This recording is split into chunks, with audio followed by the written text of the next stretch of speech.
Welcome everyone, সবাইকে স্বাগত। আজকের ক্লাসে আমরা ইন্ডিয়ান পলিটির আন্ডার একটা topic relation between centre and states, এই টপিকটা থেকে বিগত কয়েক বছরে WBCS প্রিলিমস এক্সামিনেশনে যে কোশ্চেনগুলো এসেছে সেই কোশ্চেনগুলো নিয়ে আমরা এক এক করে অ্যানালিসিস করব। চলো দেখা যাক প্রথম প্রশ্ন। দেখো প্রথম প্রশ্ন কি বলছে, taxes on income other than agricultural income, মানে income tax other than agricultural income shall be levied and collected by government of India under which article, তাই তো?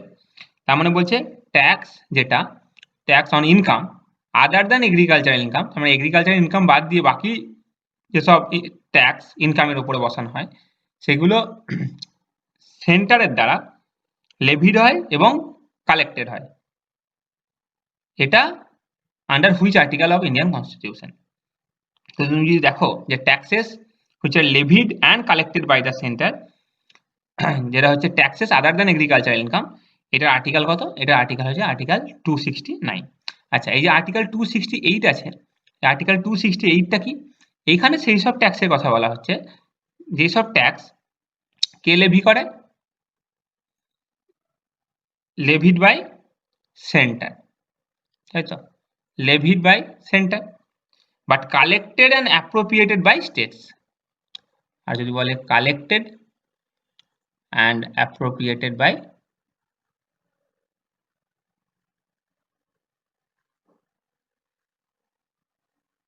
states, তাই তো? এটা কত? এটা আর্টিকেল 268। এর মধ্যে কি কি পড়ছে, কি কি পড়ে যাচ্ছে দেখো। স্ট্যাম্প ডিউটিজ অন কিসে কিসে? স্ট্যাম্প ডিউটিজ অন তোমার bills of exchange,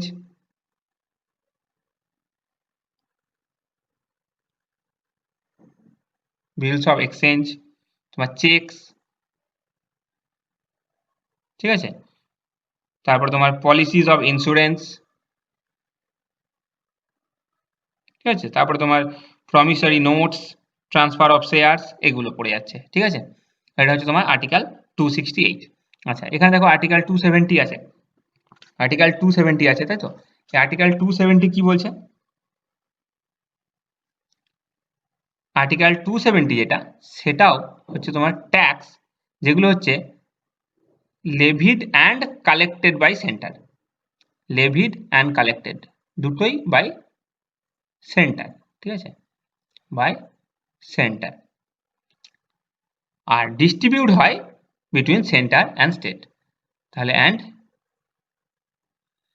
distributed between centre and state, তাই তো? এটা আর্টিকেল 270, তাই তো?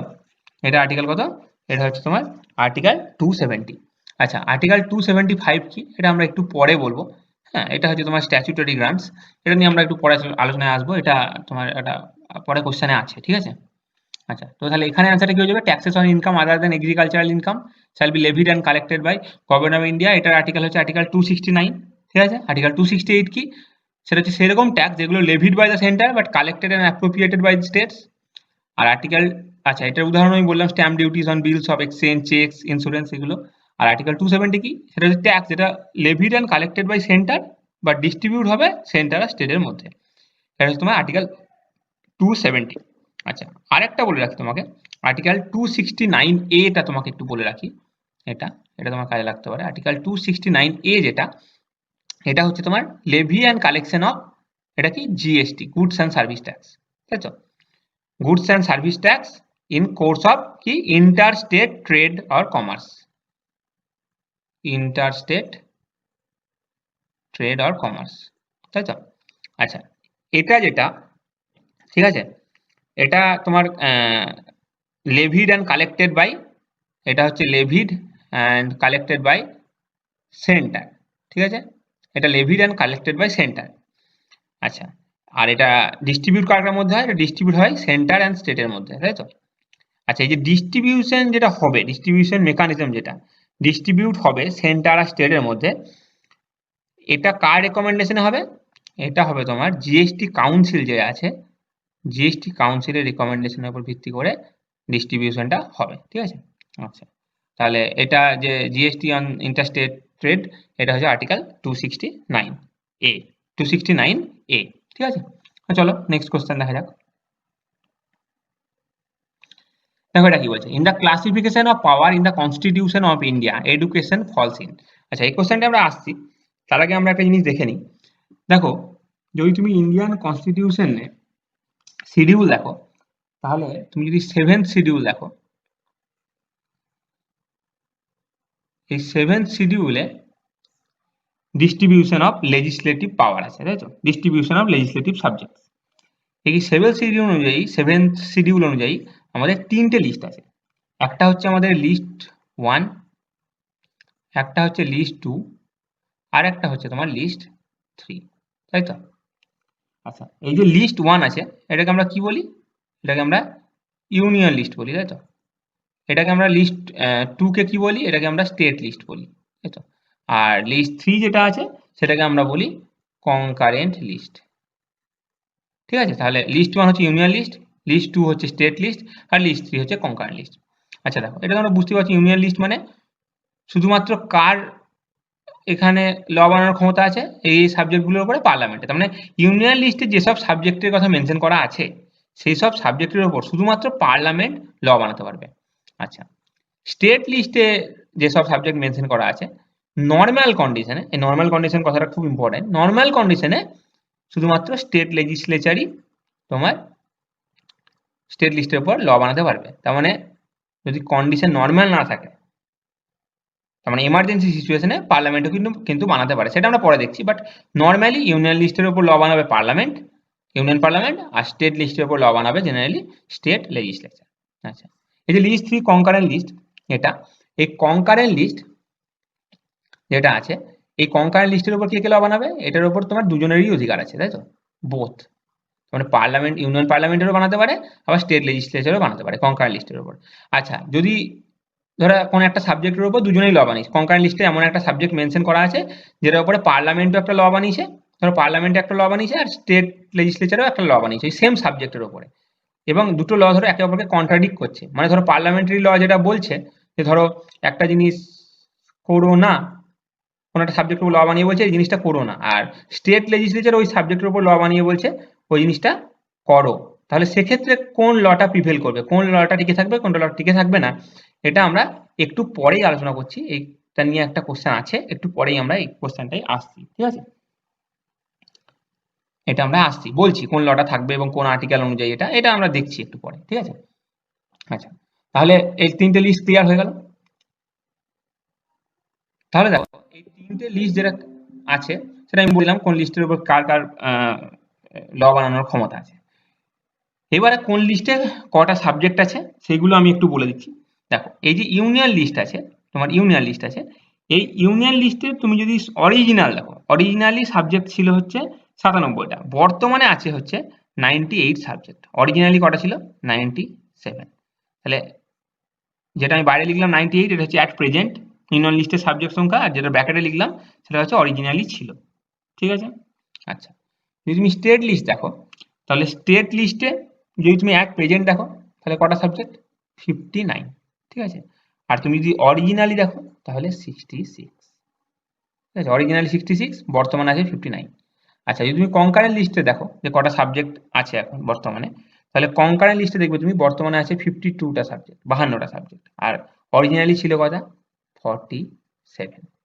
আচ্ছা, এখানে আমি একটা কথা বলে রাখি, দেখো সাবজেক্ট আছে বর্তমানে 98টা, কিন্তু যদি তুমি নাম্বারিং দেখো, সিরিয়াল নাম্বার দেখো, তাহলে কিন্তু ইউনিয়ন লিস্টে এখনো যদি last serial number entry number দেখো, তাহলে লাস্ট এন্ট্রি নাম্বার কিন্তু এখন 97ই হয়ে আছে। যদি তুমি স্টেট লিস্ট দেখো, লিস্ট 2, তাহলে সেক্ষেত্রে বর্তমানে 59টা সাবজেক্ট আছে, আগে ছিল 66টা, কিন্তু যদি এন্ট্রি নাম্বার দেখো, লাস্ট এন্ট্রি নাম্বার সেটা 66। তাহলে এটা কি করে সম্ভব যে লাস্ট নাম্বার 66 কিন্তু সাবজেক্ট আছে 59? তার মানে কিছু কিছু জিনিস আমরা ডিলিট করে দিয়েছি, বা স্টেট লিস্ট থেকে পরবর্তীকালে কনকারেন্ট লিস্টে ট্রান্সফার করে দিয়েছি, বা কিছু ডিলিট করে দিয়েছি, এরকম ব্যাপার আছে, মানে বুঝতে পারছো? তার মানে এরকম ব্যাপার হয়েছে। তার মানে ধরো সিরিয়াল নাম্বারটা এরকম আছে 1 2 3 4 করে আছে, কোনো জায়গায় হয়তো 4A করা আছে, তার মানে তারপরে ধরো 5 করা আছে, তারপরে 6 করা আছে, তারপরে 7 হয়তো করা আছে, এটা ওমিটেড, ঠিক আছে, এটা ডিলিট হয়ে গেছে, হ্যাঁ, তারপরে 8 আছে। তাহলে দেখো এই হিসাবে কি হচ্ছে, লাস্ট নাম্বার তো 8 আছে, কিন্তু দেখো মাঝে 7টা ডিলিট হয়ে গেছে, 4A অ্যাড হয়েছে, তারপরে ধরো মাঝে 3A অ্যাড হয়েছে, এরকম করে। তাহলে তুমি যদি গোনো তাহলে সাবজেক্ট, তাহলে সাবজেক্ট 1 2 3 4 5 6 7 8, এটা ধরো নাই 9টা, 9টা সাবজেক্ট বর্তমানে আছে, তাই তো? কিন্তু দেখো লাস্ট নাম্বার, এন্ট্রি নাম্বার 8 থেকে যাচ্ছে। তো এরকম ভাবে ব্যাপারগুলো হয়েছে। তার মানে ইউনিয়ন লিস্টে বর্তমানে সাবজেক্ট কটা আছে? 98টা।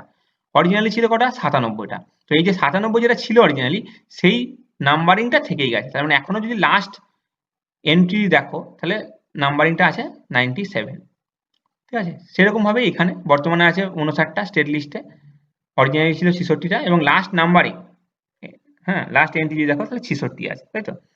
এবার আর যদি কনকারেন্ট লিস্ট দেখো তাহলে বর্তমানে আছে 52টা সাবজেক্ট, আর যদি লাস্ট নাম্বারিং দেখো 47 আছে। তার মানে কি বুঝতেই পারছো, যেমন এটা বলে দিই, কনকারেন্ট লিস্টে 52টা টোটাল সাবজেক্ট, অথচ নাম্বারিং 47টা। তার মানে হচ্ছে এরকম আছে, আমি তোমাকে বলে দিচ্ছি, 1 থেকে 11 অবধি পরপর নর্মাল যেমন থাকার আছে, 1 2 3 4 করে 11 অবধি আছে। তারপরে তোমার একটা এন্ট্রি আছে 11A, এইভাবে আবার 17 অবধি আছে, 17-র পরে আছে তোমার 17A, 17B, এরকম আছে, ঠিক আছে? তারপরে 20 আছে, 20A আছে, ইন বিটুইন সবই আছে। তারপরে তোমার আবার 33 যদি তুমি দেখো, 33 আছে, আবার 33A আছে, এইভাবে তোমার লাস্ট এন্ট্রি 47 অবধি আছে। তাহলে তুমি 47 দেখো, 40 লাস্ট এন্ট্রি 47, তুমি নাম্বারিং অনুসারে দেখো, এখানে একটা এক্সট্রা হয়ে গেছে, এখানে একটা এক্সট্রা, এখানে একটা এক্সট্রা, এখানে একটা এক্সট্রা, এখানে একটা এক্সট্রা। তাহলে সাবজেক্ট ম্যাটার হয়ে গেল 52টা টোটাল সাবজেক্ট, কিন্তু লাস্ট এন্ট্রি নাম্বার হচ্ছে 47 হয়ে গেছে। তো এইভাবে হয়েছে, বুঝতে পারছো? তাহলে এই জায়গাটা আশা করি কোনো কনফিউশন নেই যে এটা কি করে হচ্ছে, যে সাবজেক্ট নাম্বার 1 আর এন্ট্রি নাম্বার 1, তো এইভাবে হয়েছে, ঠিক আছে? আচ্ছা, এবার তুমি দেখো যে বলেছে এডুকেশন কত নাম্বার তোমার এতে আছে, কোন লিস্টে আছে, যে সেন্ট্রাল লিস্টে আছে, স্টেট লিস্টে আছে, না কনকারেন্ট লিস্টে আছে। আচ্ছা, এটার প্রশ্নের উত্তরে হচ্ছে, এটার অ্যান্সারটা হয়ে যাবে, তোমরা জানো যে বর্তমানে এডুকেশন লিস্ট কনকারেন্ট লিস্টে আছে। আচ্ছা, বর্তমানে আমি বললাম, তার মানে হচ্ছে বুঝতেই পারছো আগে অন্য কোনো লিস্টে ছিল, তাহলে আগে কোন লিস্টে ছিল? আগে ছিল হচ্ছে স্টেট লিস্টে।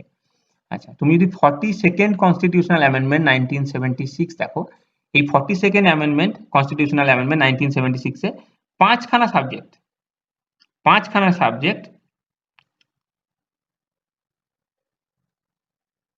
পাঁচখানা সাবজেক্ট তোমার কনকারেন্ট লিস্টে নিয়ে আসা হয়েছিল, তাই তো?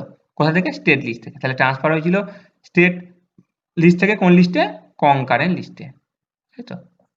তার মধ্যে একটা ছিল হচ্ছে তোমার এডুকেশন। তাহলে বর্তমান এডুকেশন কনকারেন্ট লিস্টে আছে। আচ্ছা, পাঁচটা যে বললাম স্টেট লিস্ট থেকে কনকারেন্ট লিস্টে আনা হয়েছিল 42nd অ্যামেন্ডমেন্ট 1976 এ। আর কি কি তাহলে ছিল? তাহলে একটা গেল এডুকেশন তোমার, ঠিক আছে? তাহলে আরেকটা হচ্ছে তোমার ফরেস্ট, ঠিক আছে? আরেকটা কি? আরেকটা তোমার হচ্ছে weights and measures, weights and measures. আরেকটা কি? আরেকটা তোমার হচ্ছে প্রোটেকশন অফ ওয়াইল্ড অ্যানিমাল, আর কি হবে? অ্যানিমাল হচ্ছে বার্ড হচ্ছে, এগুলো হচ্ছে, ঠিক আছে? Protection of wild animal and bird. আরেকটা হচ্ছে তোমার অ্যাডমিনিস্ট্রেশন অফ জাস্টিস, ঠিক আছে? অ্যাডমিনিস্ট্রেশন অফ জাস্টিস, আর হচ্ছে তোমার constitution and organisation of all courts except supreme court and high court, ঠিক আছে? এটা তোমার কনকার লিস্টের আন্ডারে আনা হয়েছে। তাহলে পাঁচটা subject, education, forest, weights and measurements, protection of wild animal and birds, আর অ্যাডমিনিস্ট্রেশন অফ জাস্টিস, এই পাঁচটা সাবজেক্ট আগে স্টেট লিস্টে ছিল, এগুলো কনকারেন্ট লিস্টে আনা হয়েছে।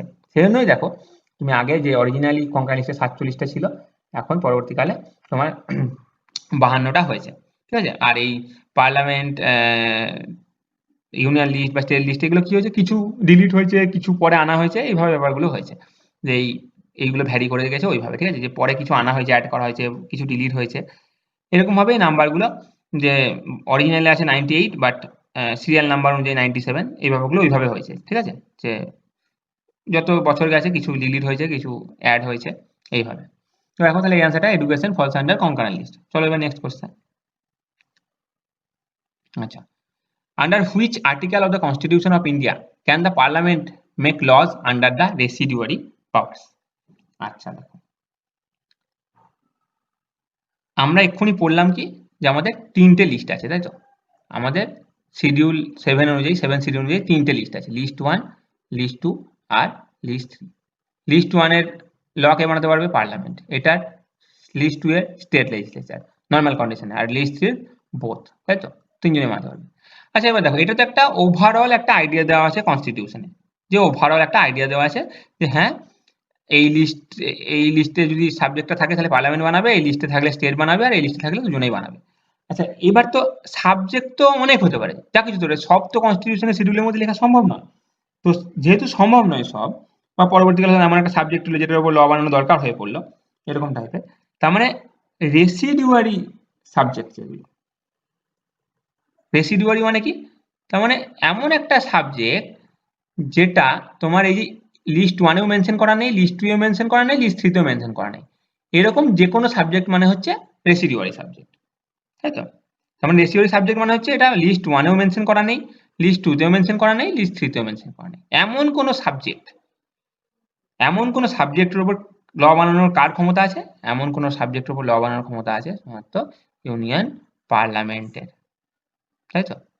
তাহলে কি বলছে দেখো, under which article of the constitution of India can the Indian parliament makes laws under the residuary powers. দেখো এটা কনস্টিটিউশনেই বলা আছে যে ইন্ডিয়ান পার্লামেন্ট ল বানাবে কিসের উপর? রেসিডুয়ারি পাওয়ারের উপর। তার মানে যে সাবজেক্টের কথা কোনো লিস্টে মেনশন করা নাই সেটাই হচ্ছে তোমার রেসিডুয়ারি সাবজেক্ট। তাহলে রেসিডুয়ারি সাবজেক্টের উপর ল বানানোর পাওয়ার, রেসিডুয়ারি পাওয়ার ইন্ডিয়ান পার্লামেন্টের উপর আছে, এটা ইন্ডিয়ান কনস্টিটিউশনে দিয়েছে। এটার আর্টিকেল নাম্বার কত? এটা আর্টিকেল হচ্ছে আর্টিকেল 248, ঠিক আছে, আর্টিকেল 248 হয়ে গেল। আচ্ছা দেখো এখানে যে আর তিনটে আর্টিকেল আছে 249, 250, 251 অপশনে আছে, আমি তিনটে কি কি বলে দিচ্ছি, তোমাদের কাজে লাগবে।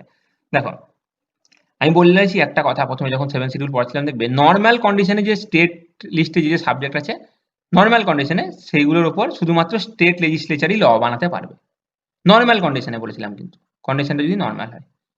তার মানে এমার্জেন্সি সিচুয়েশনে বা কোনো স্পেশাল সিচুয়েশনে কিন্তু এই পাওয়ারটা স্টেটের এক্সক্লুসিভ থাকে না। তার মানে তখন কোনো যদি স্পেশাল সিচুয়েশন অ্যারাইজ করে এমন কিছু, তখন কিন্তু শুধুমাত্র স্টেট লেজিসলেচার বানাতে পারে না, তখন কিন্তু পার্লামেন্টের হাতেও ক্ষমতা চলে আসে যে পার্লামেন্ট এই লিস্ট 2 এর আন্ডারে বা স্টেট লিস্টের আন্ডারে মেনশন করা সাবজেক্টের উপরও পার্লামেন্ট ল বানাতে পারবে স্পেশাল সিচুয়েশনে। তো সেই সিচুয়েশনগুলি হচ্ছে আর্টিকেল 249, আর্টিকেল 250। তো দেখো আর্টিকেল 249 কি বলছে, আর্টিকেল যে তোমার 249 আছে, এই আর্টিকেল 249 বলছে যে যদি রাজ্যসভা ডিক্লেয়ার করে যে it is in the national interest, মানে ন্যাশনাল ইন্টারেস্ট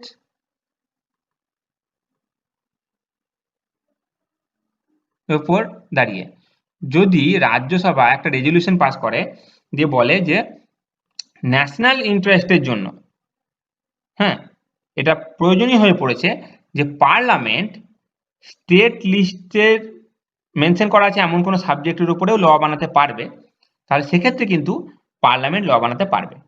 তার মানে রাজ্যসভা যদি একটা ডিক্লেয়ার করে যে ন্যাশনাল ইন্টারেস্টে যে পার্লামেন্ট এবার একটা ল বানাক, ঠিক আছে, ভালো করে শোনো, যে রাজ্যসভা ডিক্লেয়ার করছে যে ন্যাশনাল ইন্টারেস্টে পার্লামেন্ট স্টেট লিস্টে মেনশন করা আছে এমন কোনো সাবজেক্টের উপর ল বানাক, সেক্ষেত্রে পার্লামেন্ট কিন্তু ল বানাতে পারে স্টেট লিস্টে মেনশন করা কোনো সাবজেক্টের ওপরে, ঠিক আছে। আচ্ছা এরকম যে একটা রেজলিউশন, সেই রেজলিউশনটা পাস হতে হবে তোমার 2/3 মেম্বার প্রেজেন্ট অ্যান্ড ভোটিং, ঠিক আছে, 2/3 মেম্বার প্রেজেন্ট অ্যান্ড ভোটিং যদি অ্যাপ্রুভ করে দেয় তাহলে কিন্তু রেজলিউশনটা পাস হয়ে যাবে, এবং সেক্ষেত্রে পার্লামেন্ট স্টেট লিস্টে মেনশন করা আছে এমন কোনো সাবজেক্টের উপরেও ল বানাতে পারবে। এটা হচ্ছে তোমার আর্টিকেল 249। আচ্ছা এবার কত, এবার আর্টিকেল 250 তে আমরা একটু দেখি। আর্টিকেল 250 কি বলছে? ডিউরিং এ ন্যাশনাল এমার্জেন্সি, ঠিক আছে, ন্যাশনাল এমার্জেন্সি যদি চলে, ন্যাশনাল এমার্জেন্সি মানে আর্টিকেল 352 ধরো অ্যাপ্লাই হয়ে গেছে, তাহলে ধরো ন্যাশনাল এমার্জেন্সি চলছে, সেক্ষেত্রে পার্লামেন্ট কিন্তু স্টেট লিস্টে মেনশন করা আছে এমন কোনো সাবজেক্টের উপরে ল বানাতে পারবে, ঠিক আছে, যখন ন্যাশনাল এমার্জেন্সি চলছে, ঠিক আছে। এটা হচ্ছে তোমার আর্টিকেল 250, তাই তো, এটা হচ্ছে তোমার আর্টিকেল 250। তাহলে আর্টিকেল 249 গেল, আর্টিকেল 250 গেল। এবার দেখো আমি যখন আর্টিকেল 249 বলছি আবার আর্টিকেল 250 তেও একটা কথা বলছি, দুটো ক্ষেত্রেই কি বলছি আমি, দুটো ক্ষেত্রেই বলছি যে আর্টিকেল 249 বলছি আবার আর্টিকেল 250 তেও বলছি যে পার্লামেন্টের হাতে ক্ষমতা চলে আসছে যে স্টেট লিস্টে মেনশন করা আছে এমন কোনো সাবজেক্টের উপর ল বানাতে। এটার মানে কিন্তু এটা নয় যে সেই মুহূর্তে স্টেট লেজিসলেচার ওই পার্টিকুলার সাবজেক্টের উপর ল বানাতে পারবে না, এমন কিন্তু নয়। তার মানে ধরো স্টেট লিস্টে মেনশন করা আছে যে পাবলিক হেলথ, ঠিক আছে, একটা ধরো সাবজেক্ট, ধরো পাবলিক হেলথ। এবার ধরো এমার্জেন্সি চলাকালীনই হোক বা ন্যাশনাল ইন্টারেস্টই হোক বা আর্টিকেল, তার মানে আর্টিকেল 249 অনুযায়ী হোক আর বা আর্টিকেল 250 অনুযায়ী হোক, পার্লামেন্টের হাতে ধরো এবার ক্ষমতা চলে এসছে স্টেট লিস্টের উপর ল বানানোর, এবং পার্লামেন্ট কি করেছে এই পাবলিক হেলথ যেটা স্টেট লিস্টে ছিল এই লিস্টের উপরে একটা তোমার ল বানিয়ে ফেলেছে। এই অবস্থায় কিন্তু স্টেট লেজিসলেচার যদি মনে করে যে আমরাও একটা পাবলিক হেলথের উপরে একটা ল বানাবো, তাহলে কিন্তু স্টেট লেজিসলেচার সেটা বানাতে পারে, ঠিক আছে। স্টেট লেজিসলেচারের কিন্তু ক্ষমতা কেড়ে নেওয়া হচ্ছে না, শুধুমাত্র পার্লামেন্টকে একটা এক্সট্রা পাওয়ার দেওয়া হয়েছে, তার মানে, তাই তো। মানে আর্টিকেল 249 আর্টিকেল 250 অনুযায়ী স্টেট লিস্টে মেনশন করা আছে একটা সাবজেক্টের উপরে পার্লামেন্টে ল বানানোর ক্ষমতা চলে আসছে, কিন্তু তার মানে এটা নয় যে স্টেটের ওই সাবজেক্টের উপরে ল বানানোর ক্ষমতা চলে যাচ্ছে। এবার ধরো এই সাবজেক্টের উপরে পার্লামেন্টে ল বানিয়েছে, স্টেট লেজিসলেচারও ল বানিয়েছে। এবার ধরো পার্লামেন্টের ল অনুযায়ী বলা হচ্ছে একটা জিনিস করো না, আর স্টেট লেজিসলেচার এই সেম সাবজেক্টের উপর ল বানিয়ে বলছে এই জিনিসটা করো। তার মানে কি হলো, স্টেট লেজিসলেচারের যে ল আর পার্লামেন্টের যে ল, সেই দুটো একে অপরকে কন্ট্রাডিক্ট করে যাচ্ছে। এই কন্ট্রাডিকশনের ক্ষেত্রে কার লটা প্রিভেল করে যাবে, পার্লামেন্টারি লটা প্রিভেল করে যাবে। তার মানে স্টেট লেজিসলেচারের লটা সেক্ষেত্রে মানা হবে না, সেক্ষেত্রে পার্লামেন্টারি লটাই মানা হবে, যেহেতু দুটো একে অপরকে কন্ট্রাডিক্ট করে যাচ্ছে। এই যে পার্লামেন্টারি লটাকেই মানা হবে, এই ব্যাপারটা তোমার কত নাম্বার আর্টিকেলে আছে, এটা হচ্ছে তোমার আর্টিকেল 251, এটাই হচ্ছে তোমার আর্টিকেল 251, তাই তো। এই যে আর্টিকেল 251 সেটা, ঠিক আছে। তাহলে আর্টিকেল 249 হচ্ছে ন্যাশনাল ইন্টারেস্টে পার্লামেন্ট হাতে ল বানানোর ক্ষমতা চলে আসছে স্টেট লিস্টের উপরে কোনো মেনশন করা সাবজেক্টের উপরে। আর্টিকেল 250 তে ন্যাশনাল এমার্জেন্সি যখন ন্যাশনাল এমার্জেন্সি আছে সেই মুহূর্তে পার্লামেন্ট হাতে ক্ষমতা চলে আসছে যে স্টেট লিস্টের মেনশন করা এমন কোনো সাবজেক্টের উপর ল বানাতে। আর দুটো ক্ষেত্রেই যদি স্টেট ল আর পার্লামেন্টারি ল এর মধ্যে কন্ট্রাডিকশন হয়, তাহলে পার্লামেন্টারি লটা প্রিভেল করে যাবে, স্টেট লটা প্রিভেল করবে না। এটা বলা আছে তোমার আর্টিকেল 251, ঠিক আছে।